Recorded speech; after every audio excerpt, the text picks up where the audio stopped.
24. I'm the chair, Councilmember Robert Lilligren, joined by a quorum of the committee. Also, we're joined today by Ms. Terri Smith, filling in for Director Barajas, who's traveling. So welcome, Terri, and thanks for filling in. We have an agenda before us, committee members. If there's no additions, corrections, comments, I'll just consider it approved. Okay, that's approved. Also, next on the agenda is approval of the minutes for May 20th, 2024 Community Development Committee. Is there a motion to approve, please? So moved. Thank you.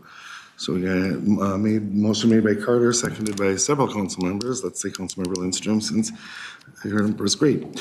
Committee members, I'll just note we have consent business and non-consent items, which could take some time. And then I want to make sure that we leave plenty of time for the 2025 preliminary community development operating budget conversation that we had to postpone from the last meeting. So moving through the agenda, 2 items on the consent agenda, establishing a public hearing and also a comprehensive plan amendment for Lake Elmo. Is there a motion to approve? Move approval. Thank you, Councilmember Wolf. Is there a second? Second. Thank you, Councilmember Carter. Discussion, hearing none, all in approval, please say aye. Aye.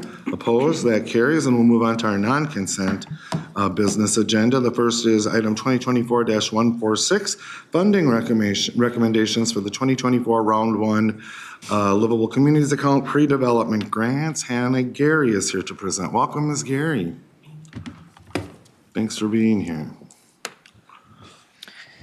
Thank you, Mr. Chair. Good afternoon, everyone. I am Hannah Gary. I use she, her pronouns, and I am a planning analyst in the Community Development Division. And today I'm going to be presenting the funding recommendations for the first round, excuse me, of the 2024 Livable Communities pre-development grants. And I just want to take a moment and note how excited we are about the recommendations for both pre-development and policy this year. We have a city that's applying to LCDA for the first time since 2010, and they're getting awarded, and suburban cities are getting support in each one of these programs. And I also just want to recognize any cities and project team members who are here in the audience today, and just thank them for taking the time to be here with us. Thank you. So the Livable Communities Act has several goals that are shared across all of our funding programs. And these goals are to create more housing choice across the region, create more living wage jobs, support environmental sustainability through reducing greenhouse gas emissions and conserving natural resources, and to improve regional connections. And an overarching goal of all of the programs is to realize more equitable development outcomes. LCA's pre-development grants are for applicants who are in the early stages of a physical development or redevelopment project that has the potential to advance LCA and Thrive goals.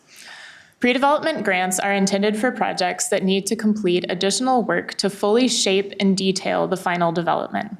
Pre-development grants typically include a range of activities like feasibility analysis, various project studies, infrastructure systems engineering, development and planning needs, design work, and community engagement.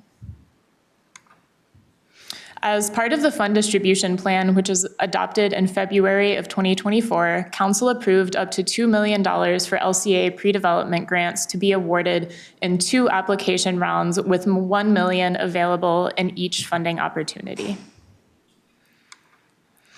On April 22nd, we received 8 pre-development applications for the first round in this funding opportunity. These applications were reviewed by an interdisciplinary team of council staff.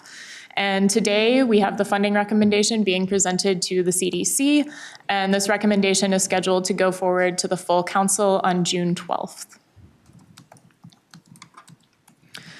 Applications are scored on 2 main evaluation categories. We have the project outcomes and how the project is meeting LCA and Thrive goals. And then we have the project process, which includes community engagement and representation of the community being served by the project. In previous years, the projects have also included a project team score, and for this year in 2024, the criteria that were part of the project team score were incorporated into the project process score in order to reduce redundancy in our scoring criteria.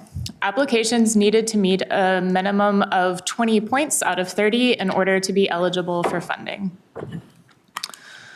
The funding recommendation before you today is to award 7 Livable Communities Act pre-development grants totaling $1 million, and to authorize the executive director of the Community Development Division to execute the grant agreements on behalf of the council. So this is a table, this is a summary of all 7 applications, and this table is also in the staff report for your reference. All 7 of the applications that were eligible for review met the minimum score for funding, and staff are recommending all of the eligible applications either in full or with a partial award. Each city can receive up to $300,000 in pre-development awards in each round.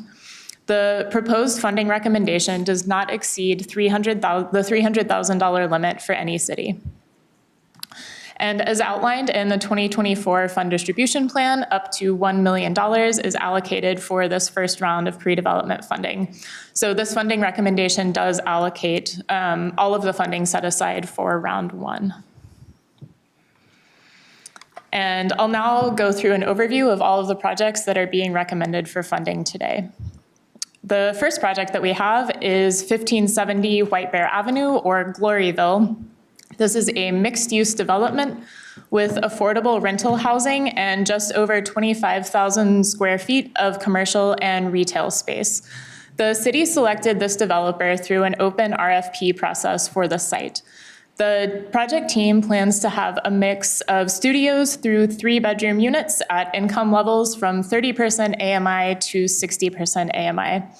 And there will also be units set aside for high-priority homeless and people with disabilities.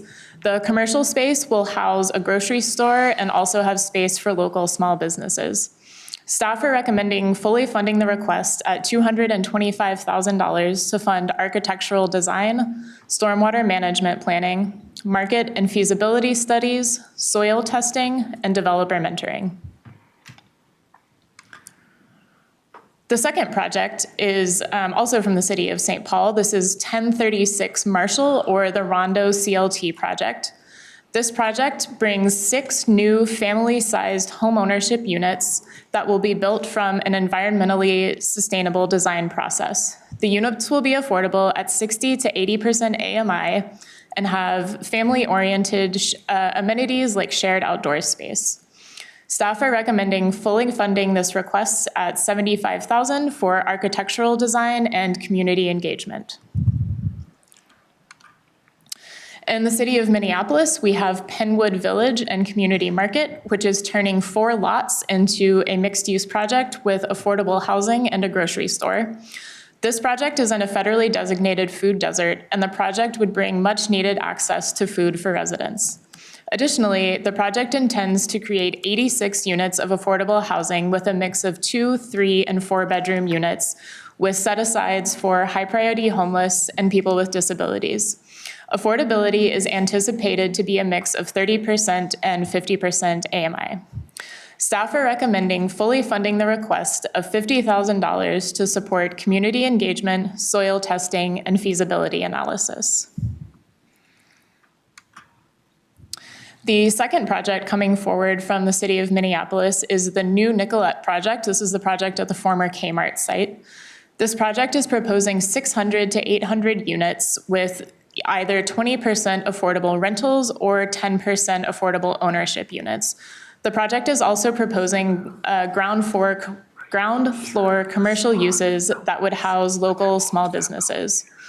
Staff are proposing funding this project at $75,000 to support community engagement and development plans.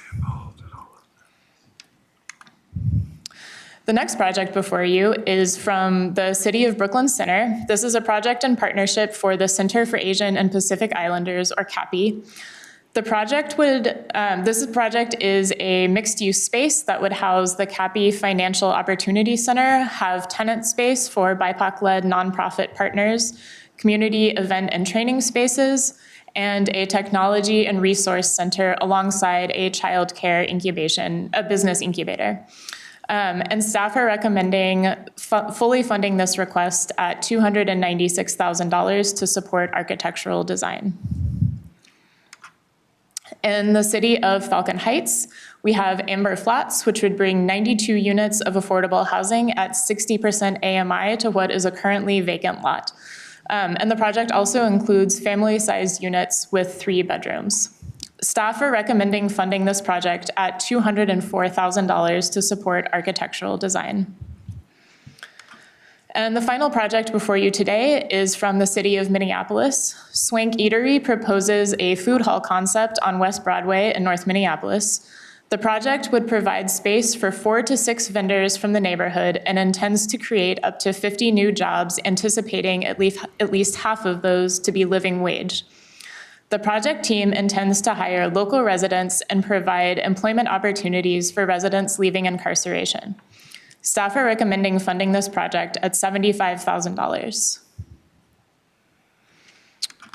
And once again, the recommendation before you today is to award 7 Livable Communities Act pre-development grants totaling $1 million, and to authorize the Executive Director of Community Development to execute the grant agreement on behalf of the council. And I'm happy to take any questions. Thank you, Ms. Gary, for the report and for the work on this. Discussion, questions, Councilmember Carter. Thank you so much. It's good to see these projects in development and pre-development and to be able to add support to help move them forward. I did notice that in some of, and this is a probably ignorant question, in some of the applications we see the volume, of units or the acreage, and in some we don't. For consistency's sake, where that information is available, are we able to see it in the future, or is there a reason why? And please do share state of development, not known or whatever, that we're not seeing it. Would be helpful, however much. Thank you. Chair, Councilmember Carter, that's a great question. So this year was actually kind of an outlier that a lot of our pre-development projects did have a decent amount of detail. Most of the projects that we see coming in are coming in at later stages or earlier stages of development. So they're asking for funding to figure out what their unit mix should be. Should they have commercial space? Should this be affordable housing? So that's typically what we see coming through. This year, I was surprised to see that we had a lot of specificity in the applications, and there was really only one application that came through that didn't have that level of specificity that the other applications had. So that was a conversation that we had with our reviewers about how do we compare projects that have a high level of specificity to projects that are maybe in an earlier stage and haven't quite figured out their unit mix, their affordability bands, their commercial space.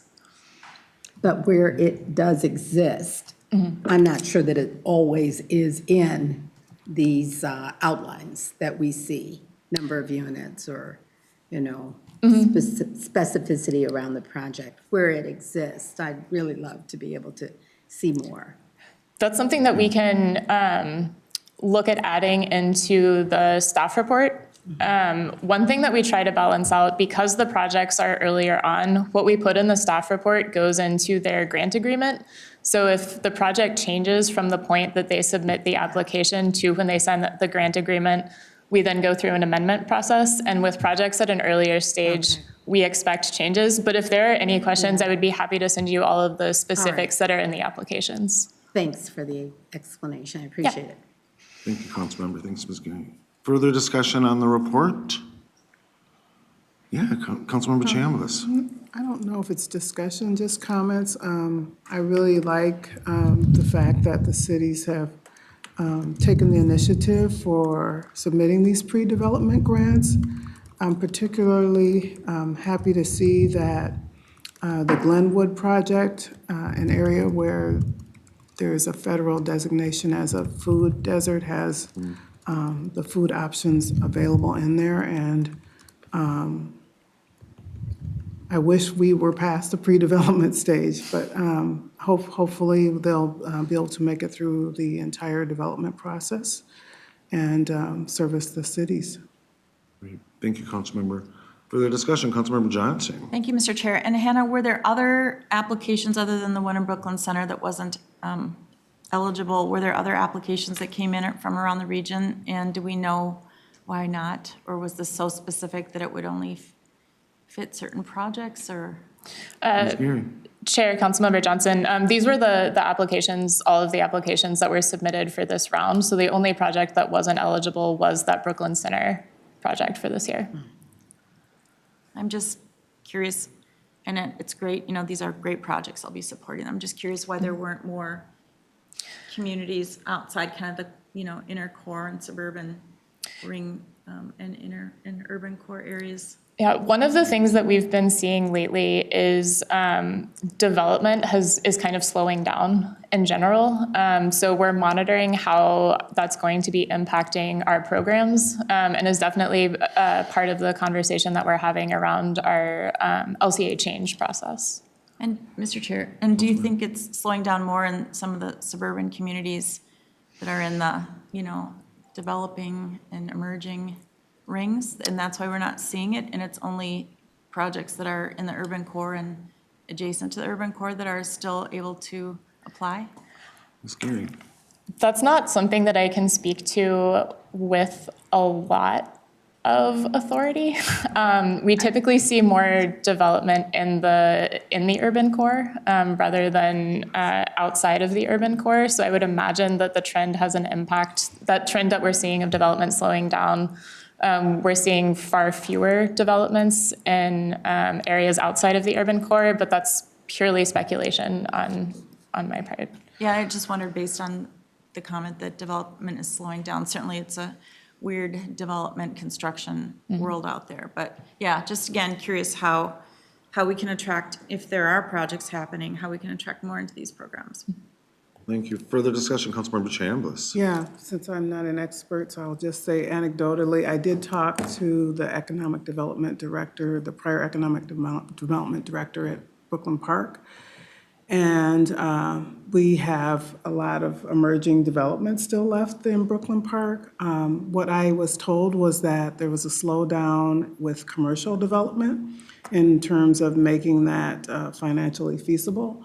So they were looking at housing type developments as more lucrative in terms of development. So and also a slowdown in developers just making requests. So I think it's very helpful that we have cities making these requests. So if we can maybe encourage the cities to be proactive in working with developers, that would be helpful as well.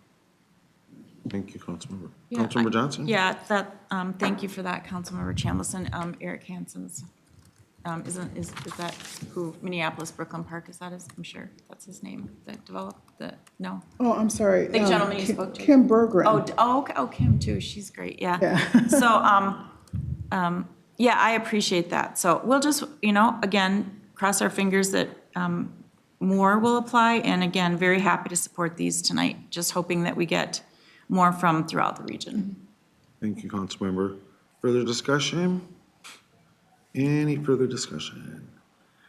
Hearing none, Ms. Geary has recommended that we approve 7 Livable Communities Act pre-development grants totaling $1 million and consistent with Table 1 in the report, and also authorize the Executive Director of Community Development to execute the grant agreements on behalf of the council. Is there a motion? Motion to approve? Thank you, Councilmember Chambliss. Is there a second? Second. Thank you, Councilmember Carter. Any discussion on the motion? Discussion. Hearing none, all in approval, please say aye. Aye. Aye. Opposed? That carries. Ms. Geary, you're here for the next item as well. It's 2024-147. It's another funding recommendation for the 2024 Round 1 Livable Communities Account Policy Development Grants. Ms. Geary. Wait for the presentation to come up. And as this is coming up, I'm just going to jump to straight to the policy development grant slide, since we've just gone over the foundations of LCA, and it's the same information as it was in the pre-development grant. So the policy development program supports locally adopted policies that have an impact on physical development in the city. And this is part of our effort to support more cities at a variety of stages of development in multiple ways. As part of the fund distribution plan, the council approved up to $200,000 for LCA policy development grants to be awarded in 2 application rounds with $100,000 available in each funding opportunity. This is our second. On April 22nd, we received 3 policy development applications for the first round of this funding opportunity. These applications were also reviewed by an interdisciplinary team of council staff, and today these funding recommendations are coming forward to you as CDC, and we anticipate the final funding recommendation coming forward to the full council on June 12th. Applications for the policy development program are scored on 3 evaluation categories. We have outcomes, which is how well the policy outcomes align with council goals. Process, which is the analysis of the impacts that the policy will have, and team, which is either the scope of work that has been determined with a consultant or the criteria that the city intend to use to select a consultant. The funding recommendation before you today is to award 3 Livable Communities Act policy development grants totaling $100,000. And this table is a summary of the applications being recommended for funding, and this table is also in your staff report for your reference. Each application requested the full amount of $50,000, and because we found value in each of the policy proposals, we are recommending partial awards to each of the cities based on their application scores. And we have spoken with each of the cities, and they are interested in receiving a partial award and will be able to use the funds to support their policy change initiatives. And with that, I'll now share a brief overview of the policies that are being recommended for funding. The City of Bloomington is seeking support to conduct a housing nexus study to inform updates to their inclusionary housing policy. Currently, projects with 20 or more units are required that 9% of their units be at 60% AMI or below. This ordinance was developed using data from 2018 and 2019. Updating the policy will help the city better address their housing needs and meet council housing goals. They are targeting more development of 30% AMI and 50% AMI units. Staff are recommending awarding $45,000 to support the study and updated housing ordinance. Next, the City of Richfield is proposing an update to their current residential zoning code to allow more multifamily developments by right and create an easier pathway for missing middle housing to be developed in the city. The goal is to add more diversity of housing stock and create housing that is accessible to a wider variety of residents. Staff are recommending funding this proposal at $35,000. And finally, the City of Newport is seeking funding to update their development procedures and their zoning ordinances to allow for increased density, to create an easier pathway for multifamily development, to support commercial development, and to update design standards to better align with LEED standards. Staff are recommending funding this proposal at $20,000. So once again, the funding recommendation before you today is that the Metropolitan Council award 3 Livable Communities Act policy development grants totaling $100,000. And I'm happy to take any questions. Thank you, Ms. Gary. And I'll just remind us that this is our 3rd program year with the Yes. policy, right, the policy development grants, but the first round this year. And it's really thrilling to see this come forward. This came from our conversations about having carrots as well as sticks with our local communities. And so before I turn to the rest of the community, Ms. Gary, I know we're not doing full awards to any of the applicants, but in conversation with these communities, do they indicate that they might find supplemental funding, or they'll go as far as this funding can take them in the policy development, or do we know?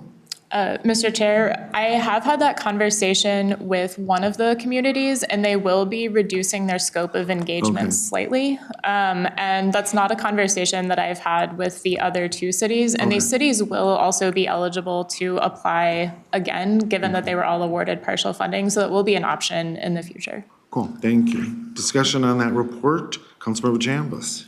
Yes, Chair Lilligren, I just have a question about the demand for support for policy development. Do you see a lot of cities saying that they need support for policy development, updating their zoning or anything like that?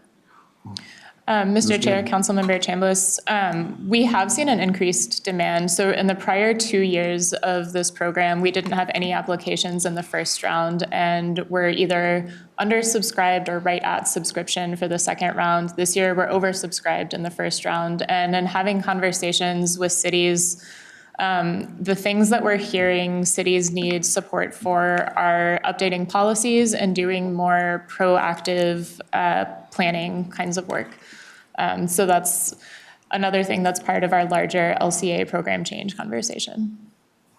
Thank you. Yeah, Thank Councilmember you. Chambliss. I'm really glad to see that we are doing that outreach to the cities and finding out what their needs are, and then they're also finding out about our policy award, so that's great. Thank you.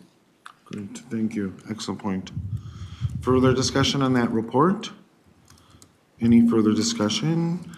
Seeing none, Ms. Gary has proposed that the Metropolitan Council award 3 Livable Communities Act Policy Development Grants totaling $1 million as shown in Table 1 in the report. Is there a motion to approve? So moved. Thank you, Councilmember Lindstrom. Second? Second. Thank you, Councilmember Dolkar. Any discussion on the motion? Discussion. Seeing none, all in approval, please say aye. Aye.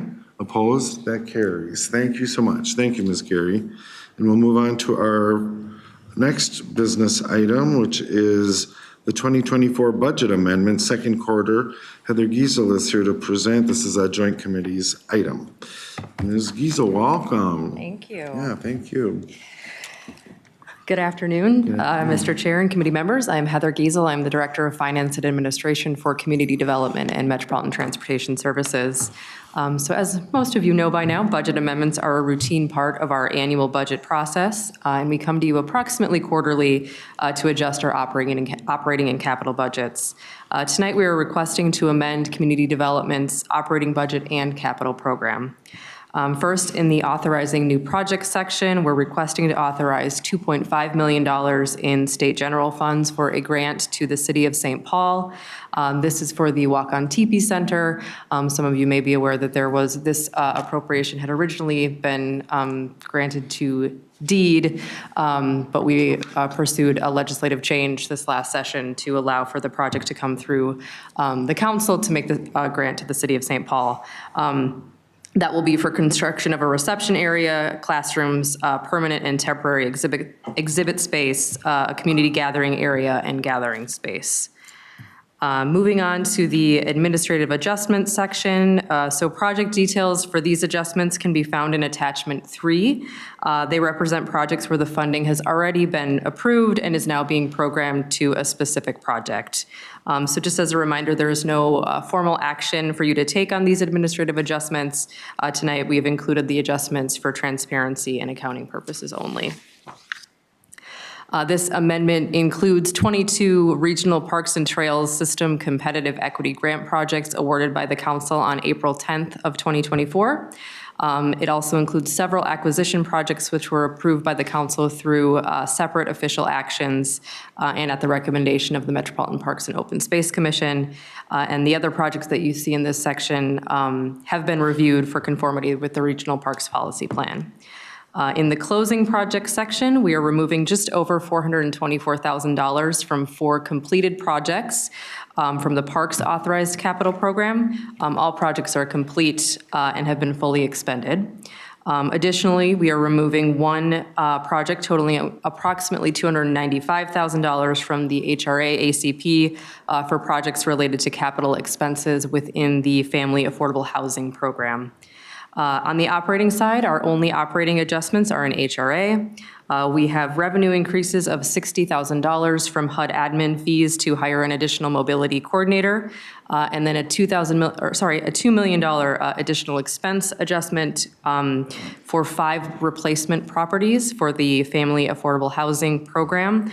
This was approved by Council Business Item 2022-75, and then $2 million in reserves to offset that difference. So our proposed action is that you authorize the 2024 Unified Budget Amendment as indicated and in accordance with the attached tables. So I'd be happy to answer any questions at this time. Thank you, Ms. Giesel. Questions on that report, discussion? Councilmember Chambliss. Yes, for Business 2022-75, can you remind me, we saw those properties, right, in a prior community development meeting, or have they been identified? We probably have, because it's a couple of years ago. I can answer. I don't know if Terri has thoughts. I would assume, yes, that they have gone through Transportation Committee and full council for authorization, but it would have been back in 2022 for the properties. Ms. Smith? Yeah, I think I can maybe answer that. So we did get council approval to sell 5 Family Affordable Housing Program units.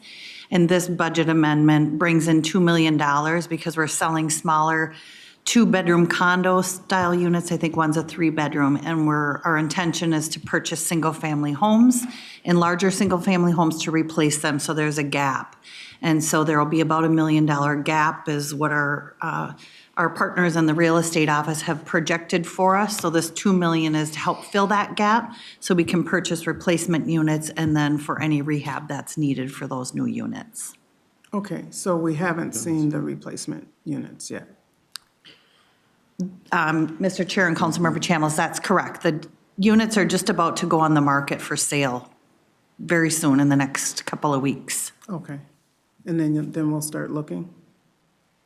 Yeah. Mr. Chair and Councilmember, yes, that's correct. Once the units are sold, we'll look for replacement units on the open housing market in partnership with the real estate office. Okay, thank you. Cool, thank you. Further discussion on the report?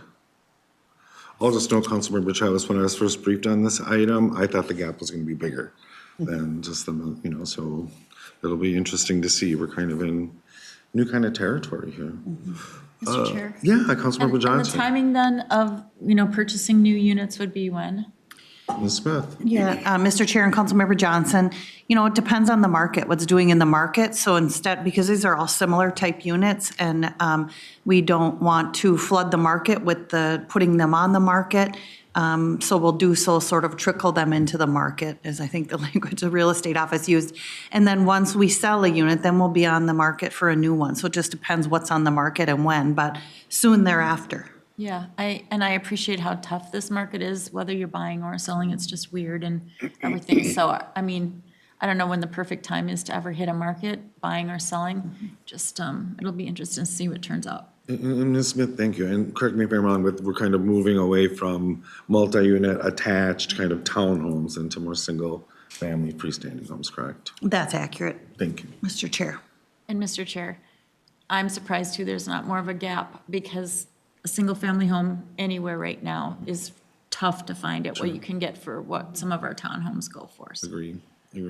Cool. Further discussion on Ms. Giesel's report?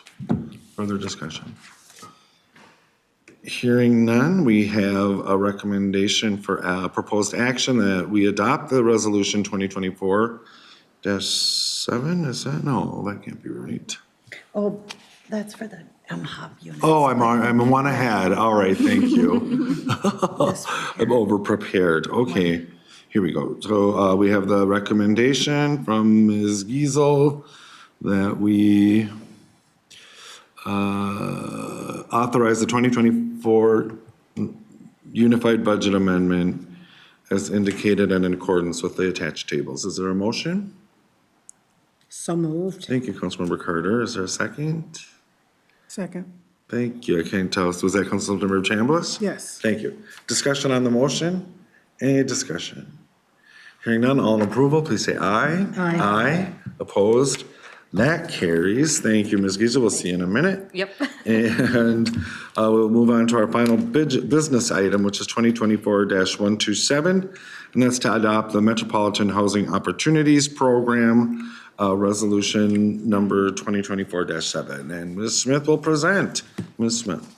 Thank you, Mr. Chair and members of the committee. You've seen me so many times on this already, and this is coming in Quick pieces. change. So we're at the next step in the process. So I've been before you with 2 information items and a few action items already on this, but as you will recall, under the Metropolitan Housing Opportunities Program, the Minneapolis Public Housing Authority owns 106 units of public housing that are scattered sites primarily located within Metro HRA's jurisdiction. The MPHA does not own or manage these units, so they become onerous to operate, and determine that converting them from public housing to Section 8 is beneficial for the residents and the owners of these units. So we've been working towards this initiative for several years. Just as a reminder, here's a map of the Metro HRA service area, and then a list of where these units are located. As you will see at the bottom in blue, there are 8 units in Minneapolis and there are 19 in Plymouth. Otherwise, they are all located in Metro HRA service area. The reason the Minneapolis and Plymouth units are included in this conversion are because they're part of these privately owned scattered site units that are privately owned. And so we'll include them as part of the conversion process, but then in the end, those units will be transferred back to Minneapolis and Plymouth.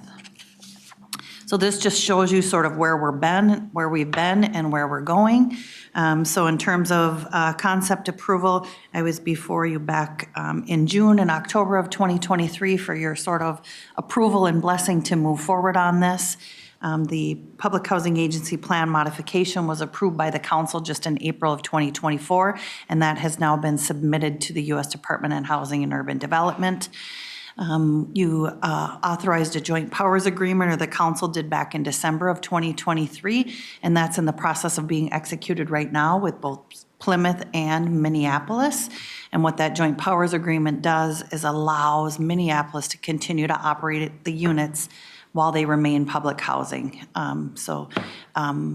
That joint powers agreement will be in place in the next few days. Today I'm here before you for a board resolution, and this is an approval to submit the voluntary transfer request to HUD. So we'll make a request to HUD to transfer the 106 units as public housing to Metro HRA, and that requires this board resolution. The next step will be for Metro HRA, once the voluntary transfer is approved, the Metro HRA will submit a voluntary conversion application to HUD, and this is the conversion application that will convert the units from public housing to Section 8. That will happen around October 1st, and then these next 3 steps will come after that, and the timing is dependent on how long it takes for HUD to approve our application. But the Metro HRA will receive 106 tenant protection vouchers, and this will provide continued rent assistance for the occupants of those units.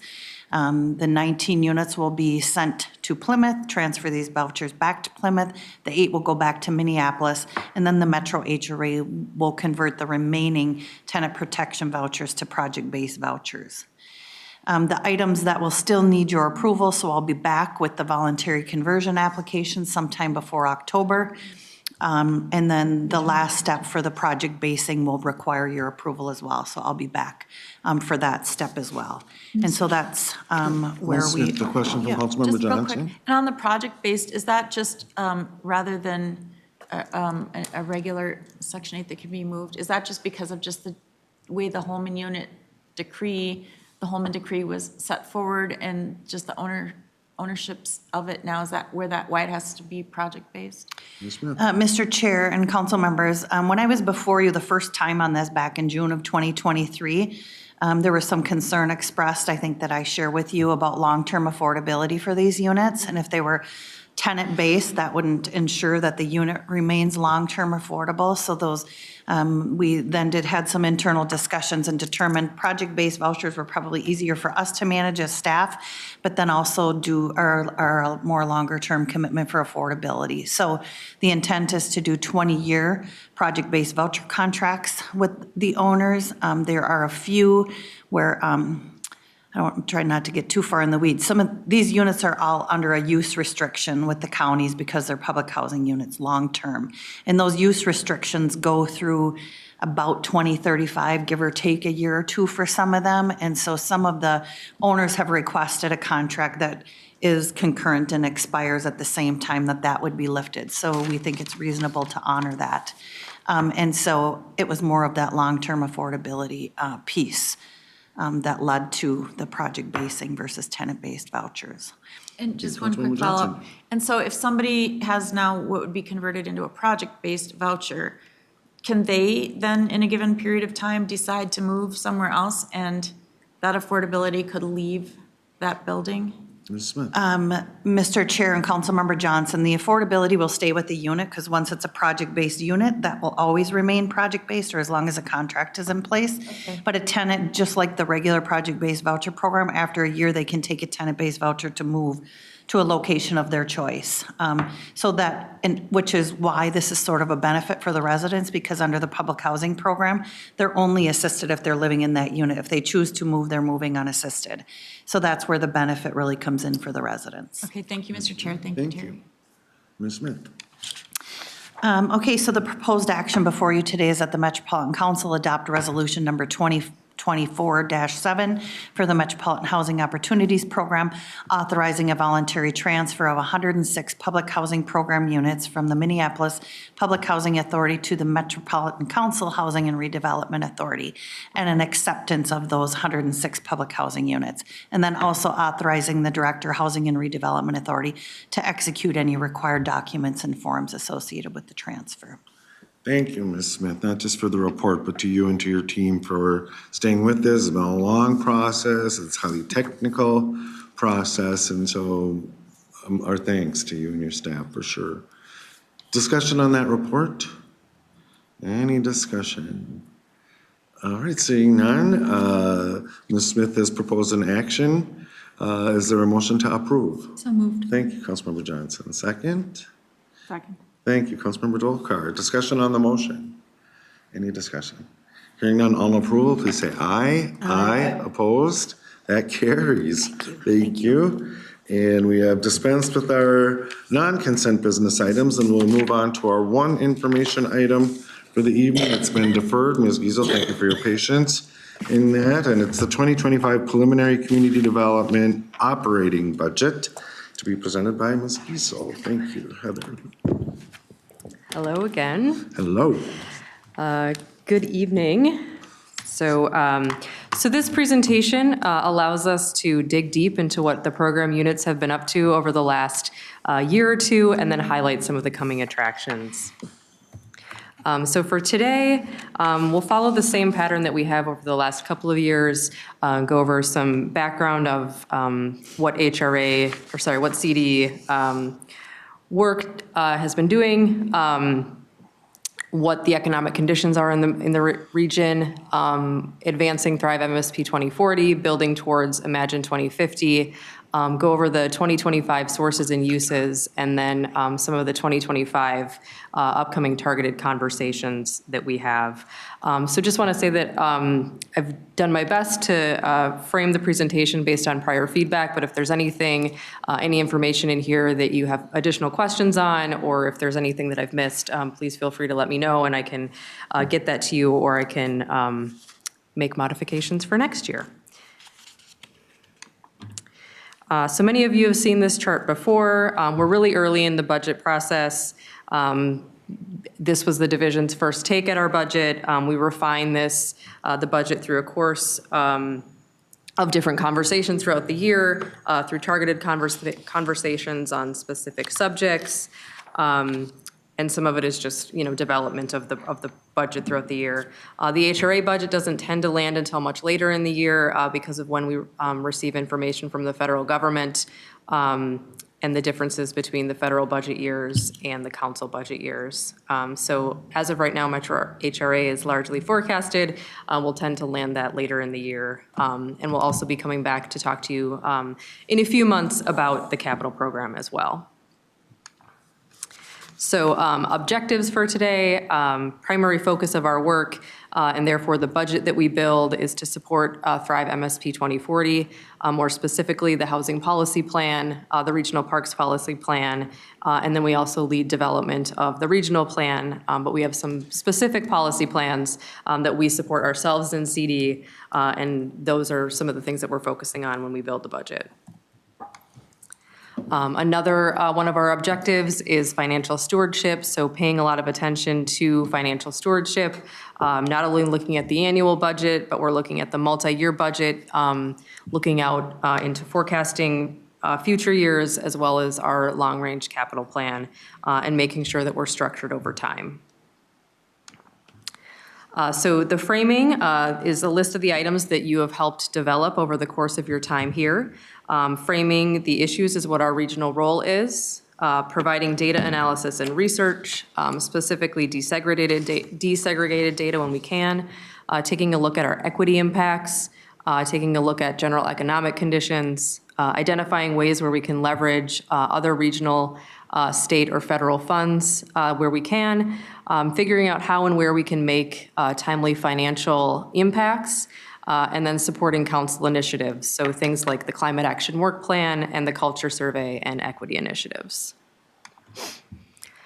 So looking ahead, we have worked with the program units to develop the budgets. This was about 5 or 6 weeks ago, so we met with different managers from the different departments to talk about what their initiatives are over the coming year, what staffing needs they're going to have have in place in order to carry out that work.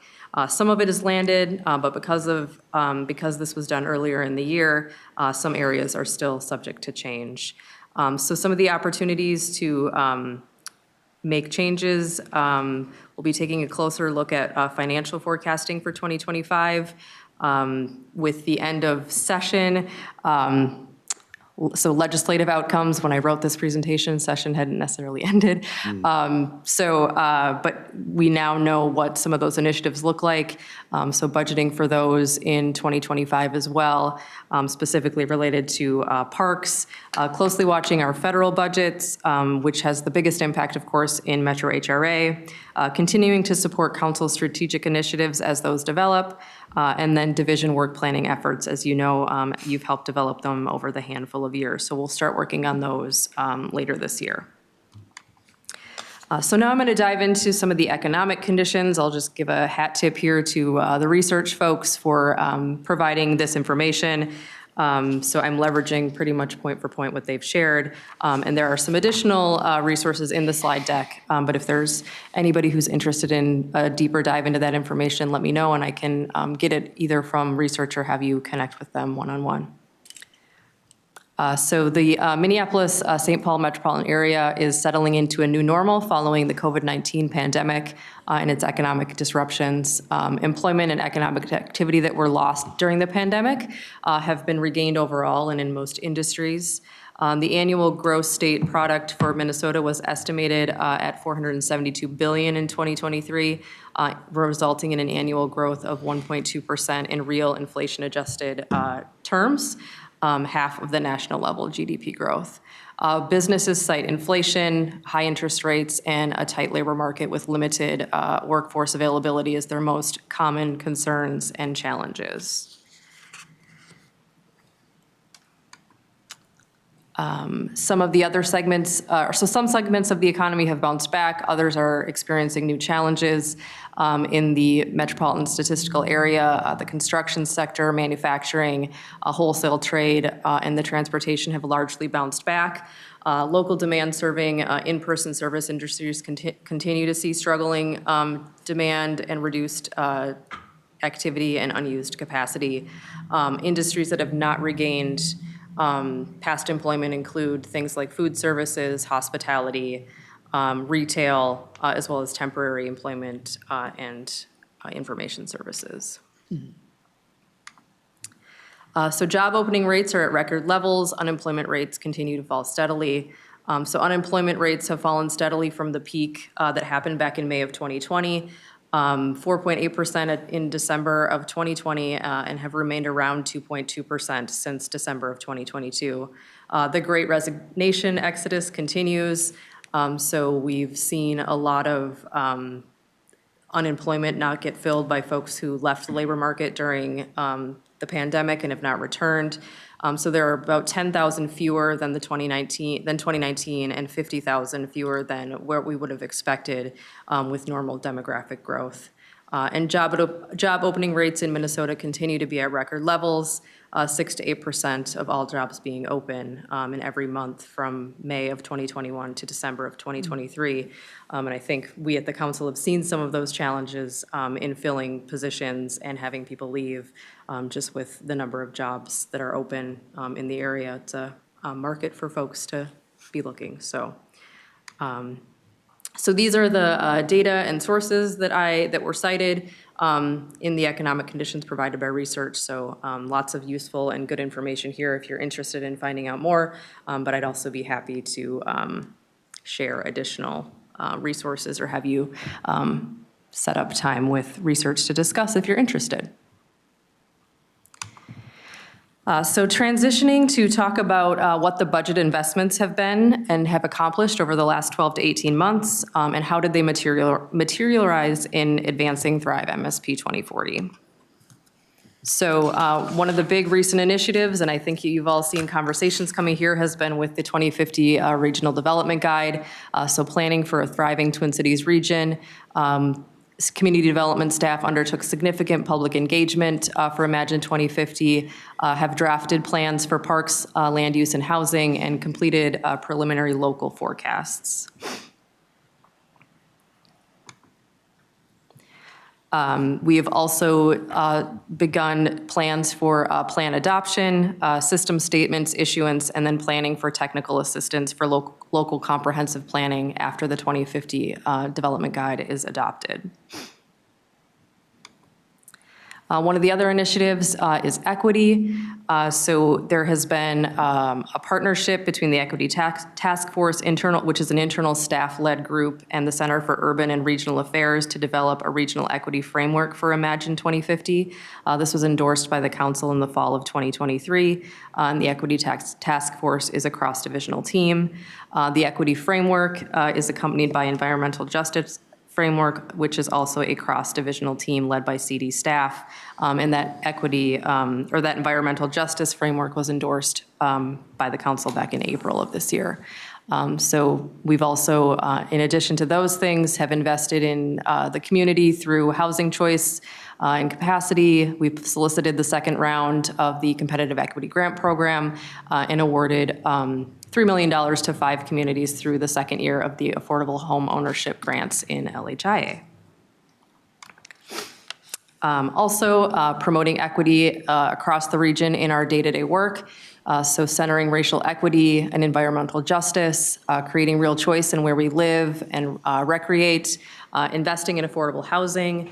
Long-range plans for regional parks and trails must include an equity analysis, our competitive grant programs, and then supporting and developing staff. So we've updated the division's racial equity action plan, expanded our equity change team website, and have had regular conversations to raise up equity efforts, grow staff capacity, and better institutionalize equity. So moving on to how the different departments within CD have advanced Thrive MSP 2040. So in LCA, they have the new Affordable Homeownership and Policy Development Grant Programs, which were launched in 2022 and are now established, providing opportunities to a broader range of communities to compete for grants and advance regional affordable housing and livable community goals, improving access to LCA programs by conducting direct outreach to communities, outreach to emerging developers, adding plain language improvements to LCA grant application materials, and a project to work with a consultant and community development committee members to evaluate and focus goals for the program in 2024 ahead of implementing Imagine 2025. Some of the initiatives, for implementing Imagine 2050 in our 2025 initiatives. So livable communities will be a partner in the 2050 Housing Policy Plan. providing technical assistance to implement that plan, and using data analysis to better target goals and program towards regional goals. Also, improving capacity for program evaluation and customer experience with new grant software. So that is one of the initiatives that we have kicked off as of a few weeks ago, is finally, hopefully, looking for a new replacement for the web grant system, which has been rife with challenges for both staff and for folks that are applying for grants. So hopefully having a more user-friendly software, which will also, I think, give us hopefully the capacity to run reports and pull more data on the impacts and having reporting come out of that system. At least that's the hope as we start building the RFP. Advancing Thrive recent initiatives for LPA, local planning assistance. So LPA is ensuring coordinated, orderly, and efficient development in the region. So again, throughout 2023 and 2024, working on the 2050 Development Guide, conducting analysis to support growth management policies, land use policies, supporting the Regional Planning Advisory Group, and then community engagement and focus groups. As far as implementing Imagine, 2025 initiatives include supporting local governments in implementation of their 2040 comprehensive plans and working with them to start building the technical capacity to implement their next long-range plan. Providing technical assistance through the Planning Handbook and revival of the Planet program, developing new initiatives and programs for comprehensive planning, and supporting implementation of the recommendations of the American Indian Advisory Council. Recent initiatives in Metro HRA. So we have the HUD's Community Choice Demonstration launch. This was a HUD-funded randomized control research study that measured the impact of services on housing choice voucher families, moving to areas of higher opportunity as defined by HUD. In June of 2023, we exited the pilot phase. 154 Metro HRA households were enrolled. And this was a program that only one of 8 housing agencies across the U.S. was involved in. So really great to see that our Metro HRA is involved with this program and highlighting this great work. So we also applied for and awarded additional vouchers from HUD.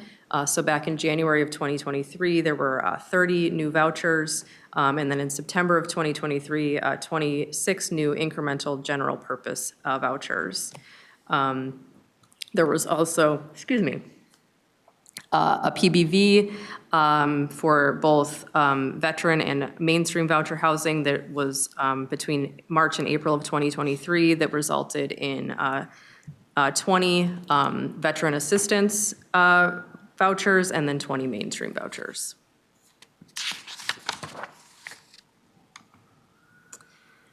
And then advancing Thrive, so 2025 initiatives, continuing to explore wealth building in our participants, so pathways to homeownership via housing choice voucher, homeownership and other community resources, exploration of HUD's family self-sufficiency program, and resource sharing and tenant focus groups.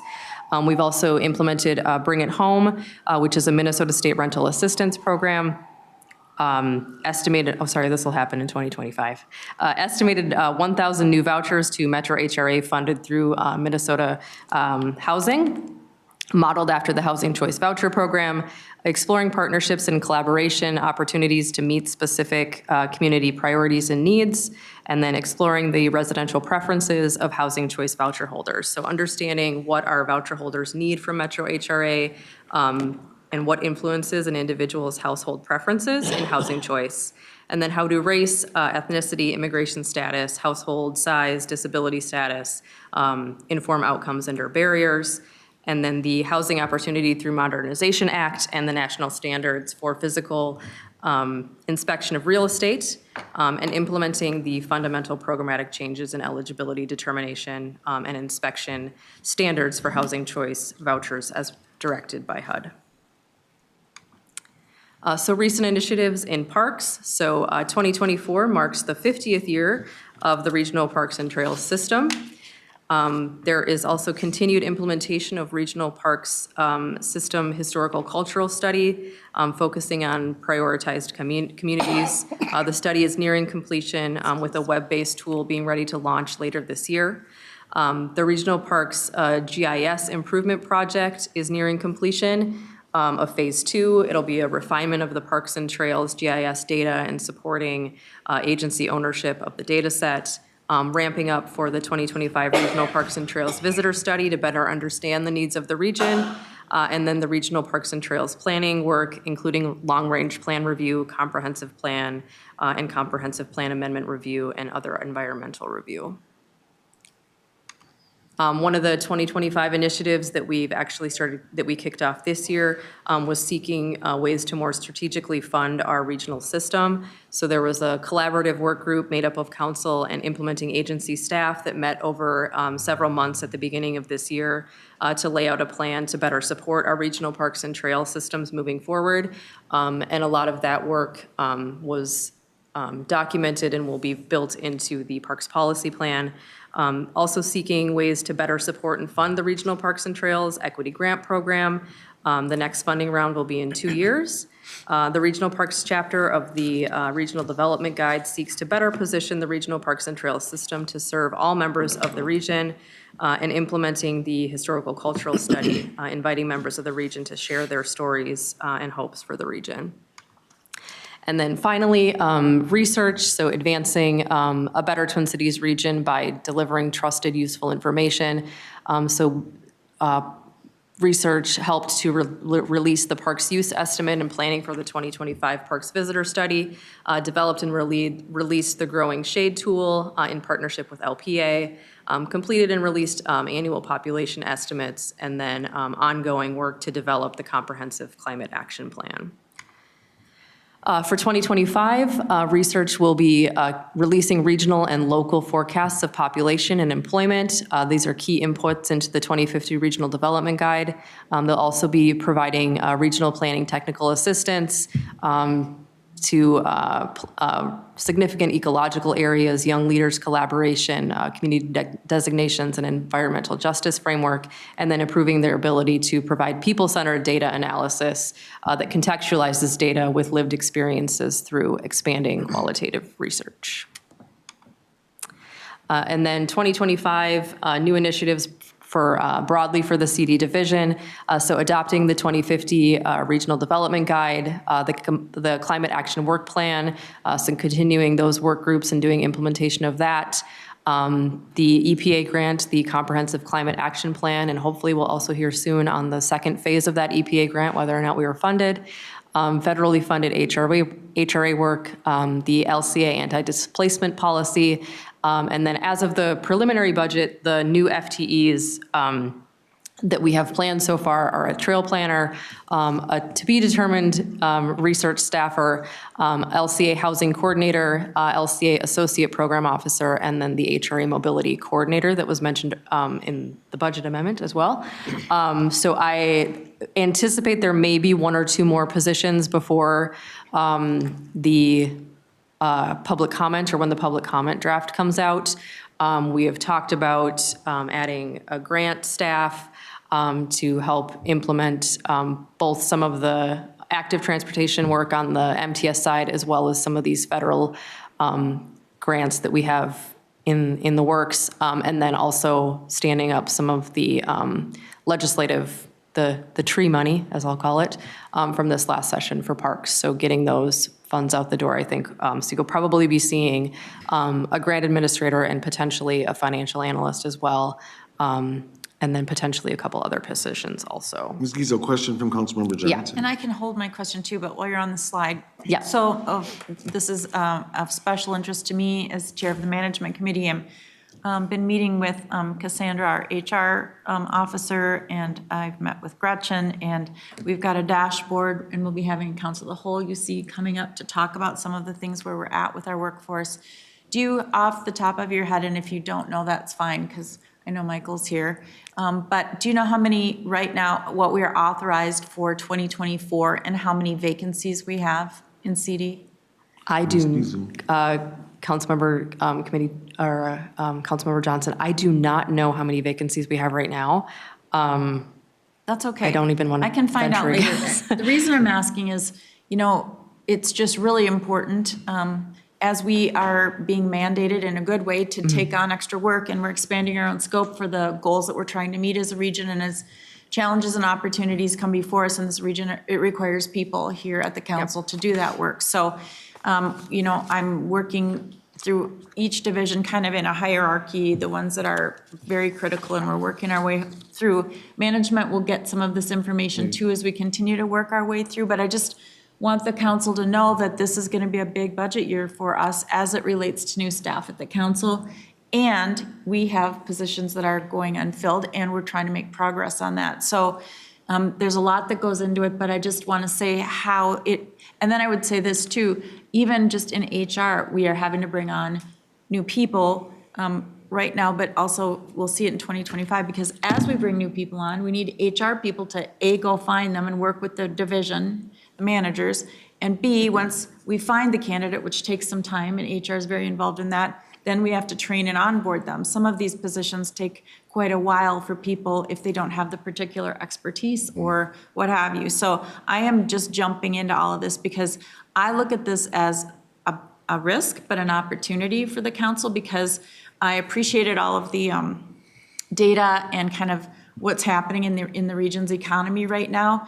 And when you look at our data, it's a skew a little bit from what's going on in the region. And so we've got to work on becoming that, epitome of a place to work, and building pipelines of people with specialties down to middle school, and creating partnerships. And so at least in the next 2.5 years, that is going to be my focus, because I think I've always said, certainly on CD, I just know you guys have a ton on your plate.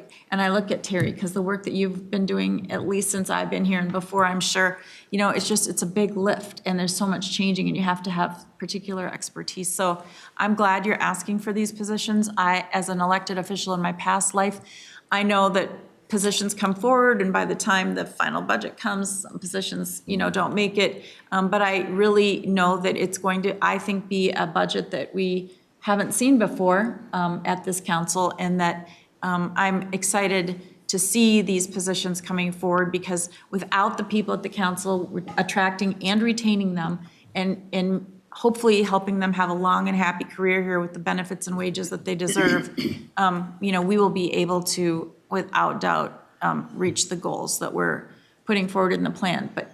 But for, getting everybody in place. And it's going to take a while to do it, and the work is immediate. But I just want the council to kind of know that's the mindset I've been in for at least a year. And, Councilmember Lilligren knows you serve on management with me, and I appreciate that. So I'll just be paying special attention to this and weaving some of this into the things that we're studying in management as it relates to employment throughout the council. Yeah, thank you, Councilmember Johnson. I appreciate your leadership on this and your consistency, and I agree with you. We'll meet these goals, and we sort of start here, but also we have regional workforce goals, right, with gaps. And so this isn't a 2025 initiative or anything that I'm suggesting, but I think it's one of the things that, as a governing body, we need to be considering is how our development dollars can relate to growing our regional workforce. And I know Councilmember Carter's brought this up in other committee meetings and other council members. And so no direction here, Ms. Giesel, but it's just something I think that grows out of the work that you're doing through Management Committee. Yeah, So and thank you, Mr. Chair. It wasn't really for all, you all know what you've got to do and how many people you need. But again, just for council members to know that it's important for us to really be able to step up and give them the support that they need. Support, agree. Councilmember Chambliss. Oh, I just wanted to acknowledge the support of the council and the support of Councilmember Johnson for all of the staffing, for all of the goals that are so important for the region that we want to accomplish. And it is going to take the entire council and the support of the entire council. So whatever you need, let us know, and so we can support the staffing that is necessary to accomplish these goals. And Mr. Chair, Councilmember Johnson. be quiet here in a second. And there will be meetings where if council members want to attend, you can do that. And just, I know Councilmember Barber often suggests that as well. So we'll keep that on everybody's radar as we move into this budget and set the plan, at least for 2025. We know it's going to be challenging, and I appreciate the depth and detail and the links that if we want to dig into the economic conditions, and also to compare where we are at the council to other similar agencies that have similar needs as well. So it's all hands on deck. Mr. Chair, Okay, again, so Councilmember Johnson. Councilmember Chambliss, thanks for saying that, because I've already captured links that you had in there, and especially if you dig in from MIT, it's got all of the, a wage that you need to earn to live based on how many kids in what county and all that. And I am committed to making sure that everybody at the council also gets paid the living wages that they need to live. And we've got good evidence to back that up per county. So we can take a look at that later on too. But I appreciate you sending those links because they're really helpful to us. So thank you. Yeah. Thank you. Anything else at this point? See nothing, Ms. Giesel. Okay. Okay, so moving into the numbers part of the presentation. Here's the 2025 overview. So we are currently $9 million above the adopted 2024 budget. So just a reminder that the adopted budget doesn't have any of the carry forward items or any of the strategic initiatives that may have come into the budget over the last couple of months. So this is December of 2023 to now. So Metro HRA pass-through account is up 6% or $5.6 million. Administration is up 11% or $1.2 million. On the community development side, which is pretty much everything that's not an HRA program, we're up 23% or $2.6 million. This is a function of two things, one-time enterprise initiatives, and then the rest of that is new staff costs. Regional administration costs are those costs allocated to us through the regional administration, those are up about 3%. I will say that this number is very likely to change. At the time that we submitted our preliminary budget about 6 weeks ago, we hadn't yet gotten final numbers from RA, and I would anticipate, for example, the percentage increase that we have in the MTS budget at this point is 15%. So I would anticipate that this number was going to increase probably closer to 10 or 15%, probably 15% at the conservative level. So that is one thing that is likely to change. So that, like you probably know, those are centralized departments that are part of our cost allocation plan, so sharing a portion of those costs. Next up is the Parks Pass-Through Program. This was 2% at the time of preliminary budget when that was due. This is also going to change with the money that came out of the legislative session. So there's about $4.5 million in initiatives that were part of this last session, majority of those being money for the trees programming. Livable Communities is down by 1% or about $393,000. So just as a reminder, the Livable Communities pass-through program is one that's subject to change from year to year. So what we do is we go out to the subrecipients twice a year. We ask them, what do you anticipate your cash flow needs are going to be for the duration of your grant? And then we adjust our budgets to sort of come in line with those actual costs. So this amount is subject to change from year to year. So this 1% decrease is based off of those cash flow analysis that were provided by the communities and then analysis by staff. Finally, debt service is going down a bit too, by about 4%. So this is largely a function of the fact that we are not going to be bonding for parks in 2024. So we have essentially have enough funding to get us through to use forward into 2025. And with the timing of when debt service comes due, you won't see those. We will have to bond again in 2025. The money that we have right now will get us through about Q2 of 2025. So we will be bonding again in 2025, but not 2024, and therefore you won't see those debt service payments come due until 2026. So that's why it looks like debt service is going down here in 2024. So just, I've touched on a few of these, so potential changes for the public comment draft. So we are still early in the process. We're flagging items that are most likely to change between now and the public comment version. We'll be back to have additional conversations on what those might be. The HRA operating and pass-through budgets will depend on what we see with final numbers, and then our impact on what we'll be forecasting for 2025. The Livable Communities pass-through program, you'll help define some of the scoring criteria for that.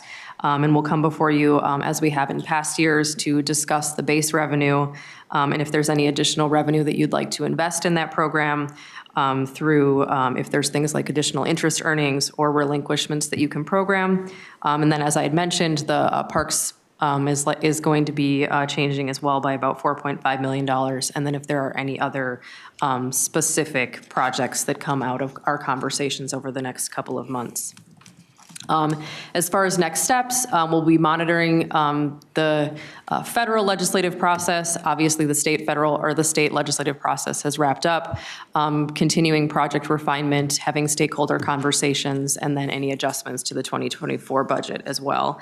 Seeing how we're spending in 2024, if we need to make any adjustments to what we have programmed for 2025. So moving on to revenue sources. So the largest piece of the pie for us is about $108 million of HUD pass-through funds. 98.1 million of that being for passing through to operate the program, and then admin fees of $9.7 million, which is mostly paying for staff time. We have about $39 million in property tax. The property tax amounts that will be levied in 2024 are $17.8 million from the general purposes levy, the LCA levy of $20.2 million, and then parks debt service of $1.3 million. We have $15.8 million in reserves. This includes previous year LCA property tax levies, parks bonds proceeds, and then HRA federal funds. The $15 million reserve, so most of this is Livable Communities past levy that's in reserves. So what you're really seeing here is funds have been levied for Livable Communities grant programs, and as a function of cash flow, we use those reserves when we anticipate awarding grants again. So those are, we bring reserves out, and then we are able to make sure that we can pay our subrecipients on their grant program, their grant payments that they submit as part of their awards. We have $11.8 million in state funding, the majority of that being the Parks Pass-Through, and then the Housing Trust Fund at $100,000. The Family Affordable Housing Program, so this is council-owned rental income, is coming in at $3 million. And then other is a combination of HRA portability admin fees, a transfer from Metro Transit for the Homeless Action Team Outreach Coordinator, and then some other miscellaneous HRA revenue. Expenses by program, so this is proportionally very similar to what you've seen in prior years. Metro HRA being the biggest consumer of dollars, and that is for administration or the staff that run the program, and then the actual pass-through vouchers themselves. Livable Communities, this is the pass-through program, so grants going out the door, as well as staff costs. And then the Parks annual pass-through is about $17.5 million. Again, those are the funds that we receive from the state that are then passed on to the implementing agencies as either formula funds or as grants. Like I mentioned, 11.7 million of that is the Parks O&M program, and the rest is staff and some consulting work. We also have the RA allocation. As I'd mentioned earlier, we did estimate about 3.5%, 3 to 3.5% in the preliminary budget. We're anticipating that will land somewhere between 10 and 15% at the end of the year, but we don't know quite yet. Let's see. And then $9.4 million in other, that's our research program, so mainly staff, and modest dollars for consulting work. Local planning assistance, $2 million, that's almost exclusively staff time to support the programs that we need to operate. And then division management, so these are things like central services and one-time consulting budgets.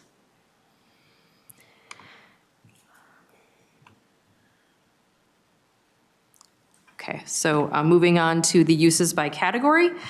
So pass-through, so this is money that's going out to the community. These are voucher programs or voucher payments to private landlords through Metro HRA, money to the parks implementing agencies, and then money going to cities that have been awarded livable communities grants. We also have the salary and benefits. So this is one of the places that you have the most say over our budget, and I think I'm hearing a lot of support for staffing, and I think we've heard that consistently over the last couple of years, and so I do want to just acknowledge that we appreciate that support and having your support in making sure that we're staffed to operate the programs and the work that we've done, or that we're tasked with doing too. We also have the RA allocation, $2.8 million of debt service, general administrative costs, so these are things that we just need to operate, so computer equipment, training, travel, professional organization membership, things like that. Maintenance, this is the council-owned property maintenance on on our houses. Bigger maintenance items are in our capital program, so these are smaller ones that we don't program, that don't rise to the level of being capitalized. And finally, we have contracted services, so where we do outside consulting work, we work with procurement, trying to make sure that we're leveraging our DBE programs as best by the finance group. We'll come back in the summer to talk about the grant programs in more detail. You'll have the opportunity to meet the new grant manager, Nicole Clapp. She'll come back and give a recap on what the programs did over the last year. And then a preview of programs coming forward and decisions that you'll be able to make in the coming years, next year as well. We'll also come back and talk about implementation of the 2050 Development Guide, both within this body and more broadly at the council, continuing to lay out specific projects for funding. We'll talk about the local planning grants. I don't know if some of you may have been here the last time that these came through, but they're about every 10 years. We have a grant program to offer funding to cities to help implement and write their comprehensive plans. So that program will come up again. We'll probably start talking about it later this year and start looking to implement that next year and in the following year as folks start applying for those funds. So, yeah. Just a real Councilmember brief Johnson. question on that too. What, for the amount of money that you're looking to fund to do that work, what is driving that? Do you survey the cities and you know that you've got X amount of cities that are like, we are just in desperate need for help? Because I know some of my local communities have applied and they haven't gotten it, and I just don't know what all the criteria or what might be, letting some in for the help and out, but just what will be your baseline of ask? It'd be nice to help everybody so that we don't have cities in a jam and some of them taking almost a decade to get their plan finished. So. Yeah. Ms. Giesel. Mr. Chair, committee members, I will say that we're sort of just starting out on the conversations about what the application process will look like this year. Most, if not all of the staff that are going to be implementing the program weren't here at the last time. So it's kind of taking a dive into what did the program look like last time and what opportunities do we have to make it better. So I think that's something that we could potentially bring back as we're having these conversations, bring back to you all about what would be helpful or what you've heard from communities. Because we're still early in the phase and I can't even say at this point what those criteria would be. And so being able to have your input on how to shape that and what would be most useful, I think would be helpful for our staff, so. Thank you.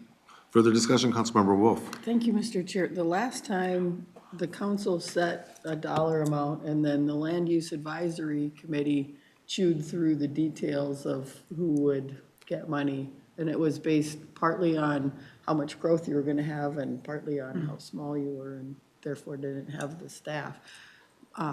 What I've been hearing is that we're looking at a different model for doing it, but I still would volunteer up Land Use Advisory Committee to help work through the details.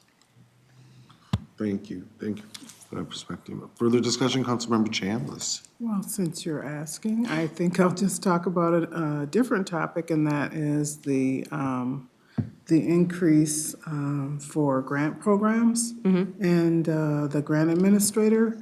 I was hoping that we would see that because every now and then I run across federal grants that could help with prosperity and livable communities, and wondering whether or not we have applied for them, how much time it takes, how hard is it, how competitive it is. So knowing that we're going to be focusing in on the grant programming for livable communities and other things such as environmental areas, I think is good to know, good to hear. Thank you, Councilmember. Anything else? Councilmember Dolkar. I have a clarifying question. Is this budget going to public for public comment? And what is the format under which it will go to the public comment? Ms. Giesel. Yes. Mr. Chair, Councilmember Dokar, this version will not. So we have, I think we'll go through the process through the summer of doing the capital budget, and then you all will adopt the public comment budget in August, I believe. For the operating budget, is usually around August, and then the capital budget is, we bring it together to the unified budget, which is usually adopted in around October. And then that opens up for public comment period, which is open until mid-December, at which point we have to vote on it. So there are a couple of iterations before the final version comes together. So there's going to be the preliminary operating budget, or the public comment operating budget, then we'll do the capital budget, put them together in the unified budget, and then that'll get voted on and go out in October roughly, and then it'll be open until December, and then we'll be able to make final changes before the December. Okay. Yeah. Councilmember Dolkar. Thank you. So I have a general statement, which is very general, and then I have a question on slide 16. So my first general statement is just one thank you for the amount of work that went into creating the slide deck. There was 35 slide deck. My general comment is, this is one thing I'm realizing is the staff are overproducing amount of information sometimes that I think aren't always needed. Like I'm looking through the slide and I read through every one of them, because in preparation for this, I had read through the unified budget, the one that we got last year, and I think I got it within a couple of months of being on council. If you had put out this slide on the website and I had looked at it, I could not have told you what any of the slide actually meant. And I was thinking as a staff, that's a lot of work that you're producing. I think even just the five slide with the dollar amount, and that says, here's the overall budget, here's how many staffs we have, here are the list of initiatives, here's the dollar amount that we expect. I think that would have worked for me. Okay. So this is why I'm saying it's a general statement. I'm not saying every council member should feel that way or this is how we should move. But sometimes I do think for preparation for council meetings, I think staff does amount of work that almost feel, I would have gone a little bit nuts trying to create 35 slide decks, trying to tell the story you just told today. So I'm just saying, it would have worked for me with 7 slides. Yeah, thank you. I appreciate the But that is feedback. very much a general statement, doesn't mean but I'm starting to realize this as I'm sitting as a council member, sometimes we get a lot of information that staff has to work on that isn't necessary and is helpful. And everybody can disagree with me. But as the new council member, that's just my general comment. On the slide 16, there is actually, it says division of racial equity, and then there's the not dollar amount, but it actually talks about expanded equity change team website. I don't actually know what that means. Slide 16. Slide 16. The definition of the expanded equity change team website, right? That's your question, Councilmember? Yeah, Dvorak? there's a thing that says supporting and developing. I was under the impression the council does not have Office of Racial Equity, but I didn't know what updated Division Racial Equity Action Plan and then expanded equity change team website meant. And I think Ms. Smith can respond if you like, or Sure. Ms. Giesel. Sure, Ms. Smith. Sure. Thank you for the question, Mr. Chair and Councilmember Dvorak. Those actions, the Racial Equity Action Plan is specific to community development. So back in 2018, a group of staff members went through the Government Alliance for Race and Equity and developed a Racial Equity Action Plan. And since then, we've updated versions of that plan for implementing racial equity activities within our division. Underneath that, we have like a recruitment, hiring and retention committee for hiring and retaining employees of color. So this is on the MetNet site for CD employees. And then the expanded equity change team website. So each division in the council has a racial equity action team or racial equity change team, ECT. We always say the acronym, but has an ECT. We have a very active equity change team in community development. It's all staff people.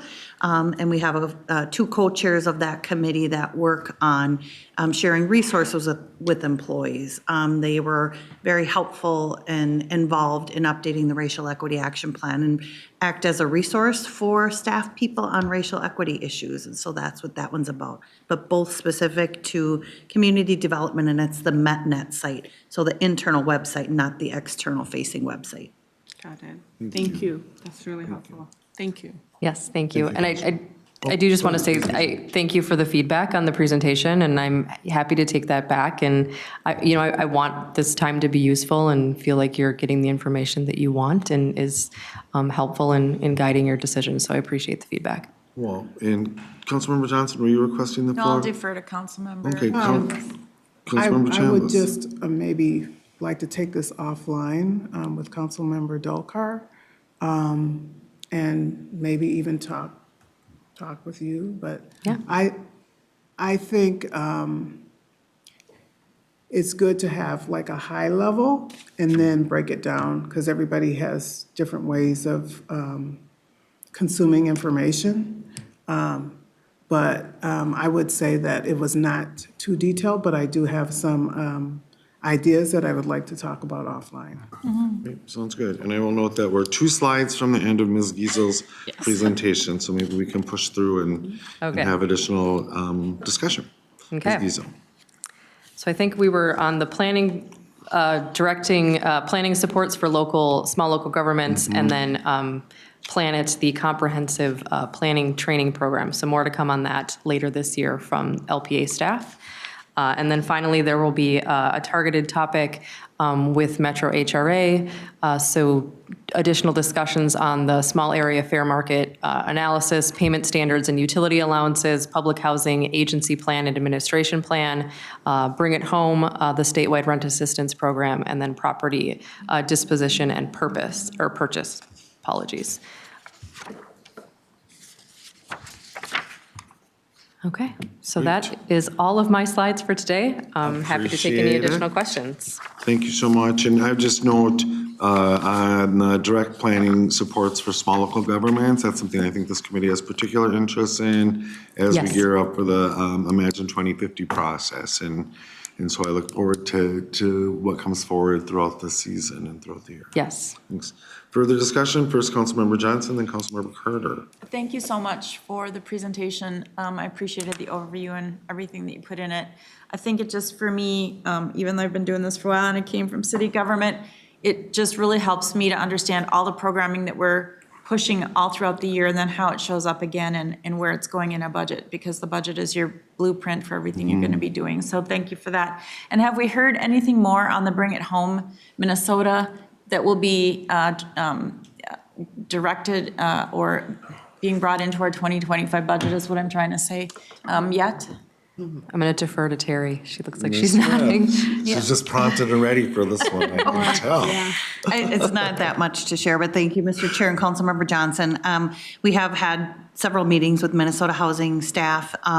They are anticipating that they will issue a program guide in about September. Their current timeline is then potentially issue an RFP for funds because the law requires them to issue an RFP or offer it competitively. And so we'll have to fill out a simple application. Application period will be 60 to 90 days. And then funding will start, I would say, Q1 of 2025.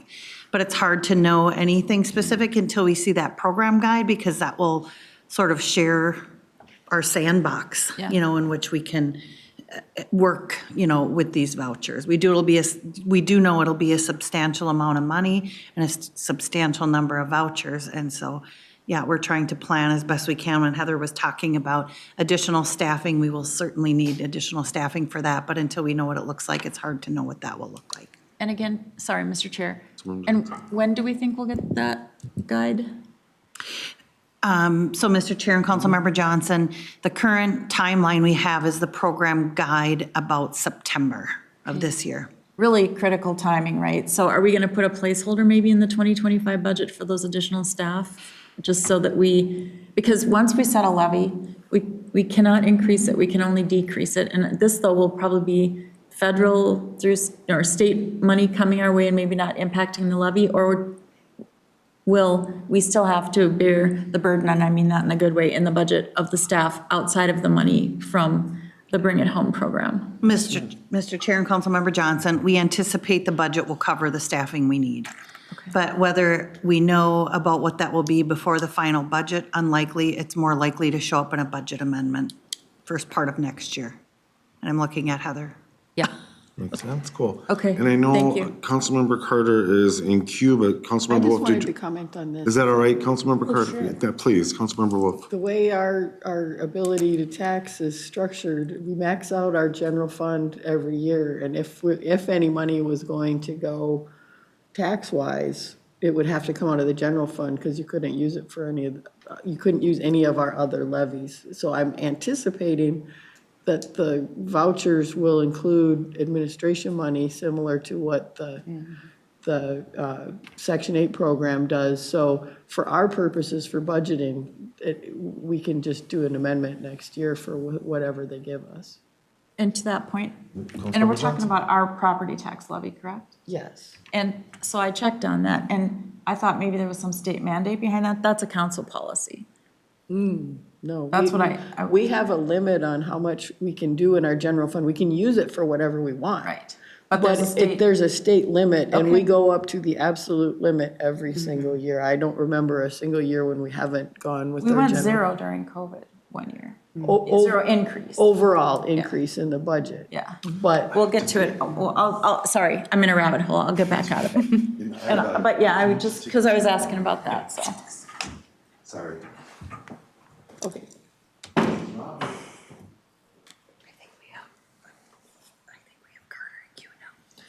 Councilmember Carter. Very good. I had no help on that whatsoever.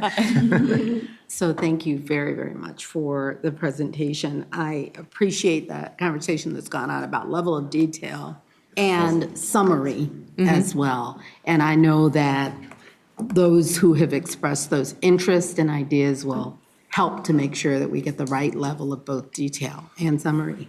I wanted to ask about a conversation that we've had too, and I kind of forget whether it was here at Community Development or if it was in Committee of the Whole, but it was about our ability to find ourselves at the other end of affordability and to work as conveners, in particular with our for-profit partners around conversations and solutions that have to do with income.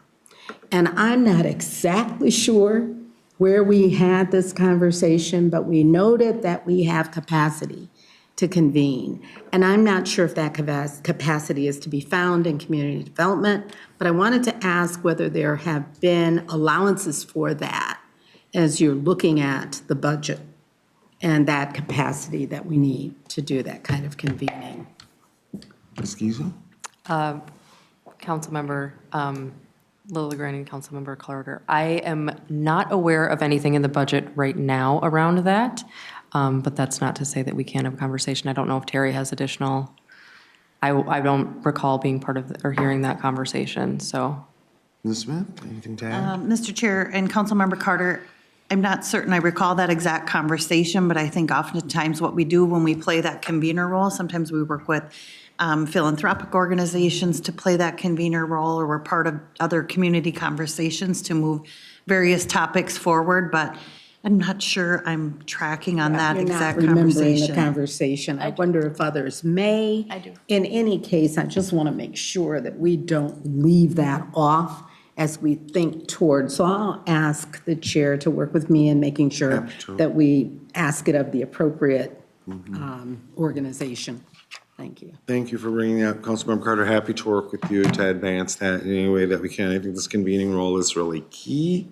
And I think in kind of the new reality that we're in, it's even more important. And I've just been sitting here pondering just about this workforce thing. I'm kind of hung up on it a little, and not just our own workforce, but our entire regional workforce. And I think that's a perfect example of where we can act as a central convener. I've heard you bring it up many times, Councilmember Carter, about getting deeper into the. It wasn't just me. No, I appreciate your leadership on it, about bringing, getting deeper into the ecosystem to make sure that we're creating those pipelines. And, and I noticed that in our presentation today and in our conversations overall, when we talk about wealth building, we're almost always exclusively talking about housing, right? But here, when we have these workforce needs, what is that? What does wealth building mean there? What do our resources mean? Again, not a direction for tonight or for maybe even the 2025 budget, but maybe it is important that in 2025 budget, we have that placeholder, I think you said, to